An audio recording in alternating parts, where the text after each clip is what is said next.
Hello everyone, my name is Kadyn. It's more than likely that you've heard a hip hop song before. Hip hop is a massively popular genre of music. But what most people don't know is its rich history, so that's what I'm here to tell you about.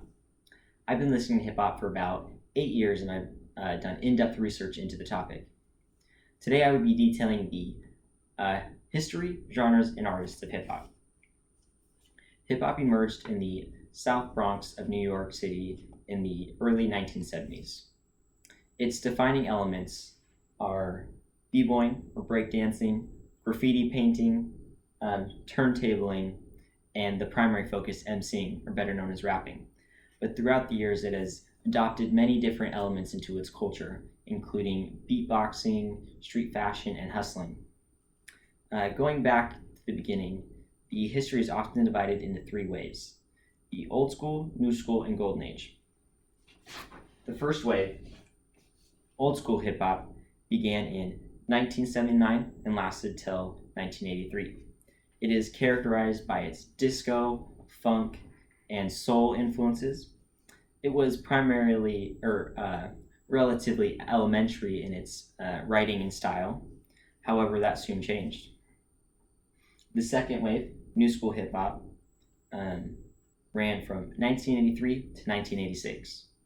During this time, hip hop grew more aggressive and socially conscious, evolving past its original influences and developing aspects of rock and metal, and it transformed into a more unique art form in general. And lastly, the third wave, the golden age of hip hop, from 1986 to 1997, is when hip hop finally garnered massive mainstream attention and radio play. It is often revered for its innovation and diversity. Many subgenres of hip hop emerged and greatly expanded during this time, which actually leads me into my next topic: hip hop genres. The defining genres of hip hop stem from the East Coast West Coast rivalry. Hip hop began in the East. As a result, the East was proud of its style. They were the first kids on the block and everyone knew it. However, the Western style of rap quickly grew in popularity. Cities like Compton and Los Angeles became hotspots of rap. This sparked a rivalry between the coasts. East Coast rap is generally described as complex, free-flowing, and intricate. They were the originators of conscious rap, rap music that is socially conscious, often political, and addresses the issues of society. Whereas West Coast rap is generally more party-centric and gang-affiliated. The main genre of the West was G-Funk, a genre that is more laid back and rhythmic. A lesser-known region is the South Coast. While not as popular as the other two coasts, the South still developed its own unique styles. The South is notorious for club music like crunk, but they are also known to include fusions of country and rap. Stepping outside of regions, two self-explanatory genres are gangster rap and Christian rap. Both are obviously named based off the subject matters of their songs. And beyond these two, there are dozens of other genres of rap that I wouldn't even have time to go into, so we'll move on to artists. I'll start with an easy one, someone who just about everyone knows, Eminem. He is in fact the best-selling rapper of all time. A few other notable artists are Tupac, the Notorious B.I.G., and Kendrick Lamar. Tupac is often regarded as the best rapper of all time.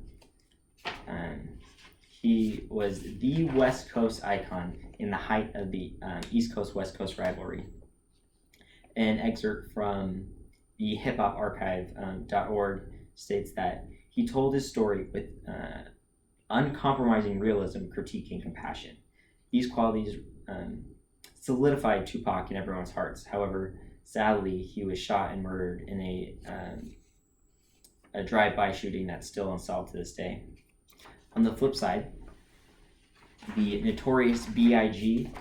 Was the icon of the 90s, also known as Biggie Smalls. He was just as regarded and revered as Tupac. However, just like Tupac, he was also shot and killed.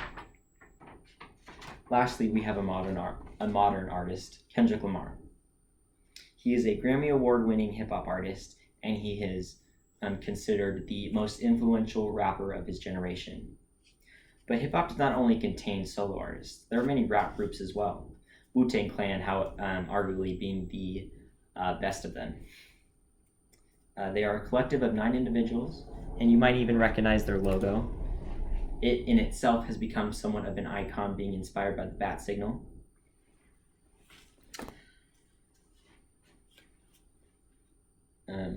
That about wraps up this portion of the presentation. These were just a few of rap's amazing, countless artists.